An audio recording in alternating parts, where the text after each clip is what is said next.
BPL এর অন্যতম বিতর্কিত দল চিটাগং কিংস, যাদের কাছে বিসিবির পাওনা কোটি কোটি টাকা। অথচ সেই বিসিবিকে দায়ী করেই সংবাদ সম্মেলন করেছেন দলটির কর্ণধার সামির কাদের।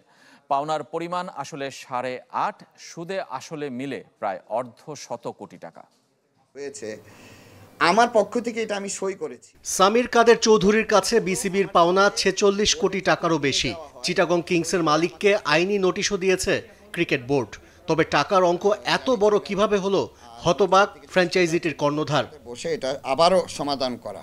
গেল আসরের প্রাইজ মানি আর লভ্যাংশ বাবদ বিসিবির কাছে চিটাগং কিংসের পাওয়ার কথা 2 কোটি 5 লাখ টাকা। তবে বেশ কিছু খাতে বিসিবি পরিশোধ করেছে 1 কোটি 70 লাখ 55 হাজার টাকা। এখনও কিংস পায় 34 লাখ 44 হাজার টাকা। তবে ড্রাফটের বাইরের দেশি বিদেশি ক্রিকেটারদের পারিশ্রমিক, হেড কোচ শন টেট ও টিম ম্যানেজমেন্টের পারিশ্রমিক সহ দলটির বকেয়া 1 কোটি 18 লাখ টাকারও বেশি। সব হিসাব শেষে সামির কাদেরের কাছে একাদশ আসরের জন্য 83 লাখ 55 হাজার টাকা পায় বিসিবি। প্রথম 2 আসর থেকে বিসিবির মূল পাওনা আরও 8 কোটি 16 লাখ 70 হাজার টাকা। চক্রবৃদ্ধি হারে অঙ্কটা গিয়ে দাঁড়িয়েছে পাহাড় সম। যদিও শেষবার দল পাওয়ার আগে সাবেক বোর্ড সভাপতি ফারুক আহমেদের সাথে সমঝোতা হয়েছিল 3.5 কোটি টাকায়, কিন্তু সেখান থেকেও কোনো টাকা পরিশোধ করেননি সামির কাদের।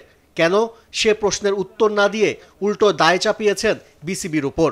মূল দায়টা আমি বাংলাদেশ ক্রিকেট বোর্ডেরই বলবো। আমি আমার পার্সোনাল ওপিনিয়ন থেকে বলবো, আমাকে যদি শুরুর থেকে তারা ঠিক মতো ট্রিট করতো, হয়তো বা এইসব সমস্যা আসতো না। আপনার সাথে যদি আমার আলাপই না হয়, হিসাব নিকাশই ক্লিয়ার না হয়, how can you claim anything? Mentor Shahid Afridi, host Yasha সাগরের পারিশ্রমিকও পুরোপুরি পরিশোধ করেনি সামির কাদের। বিপিএল এমনিতেই নেতিবাচক খবরে ভরপুর, তাই শুধু চিটাগং কিংসের কর্মকাণ্ডে দেশের ক্রিকেটের ইমেজ নষ্ট হয়নি মনে করেন তিনি। বিপিএলটার পুরো সাইকোলজিটাই হয়ে গেছে একটা নেগেটিভ ইস্যুসে, সব নেগেটিভগুলো। আর সমস্যা আমারও যে ভুল নেই এটাও আমি বলছি না, ভুল থাকতেই পারে, আমারও থাকবে, আপনারও থাকবে, সবারই থাকতে পারে। তো আমাদেরও ওভাবে চলতে হবে।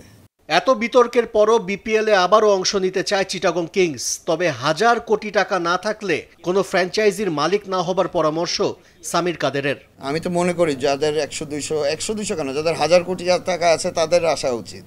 আশরিক রুদ্র, চ্যানেল 24, ঢাকা।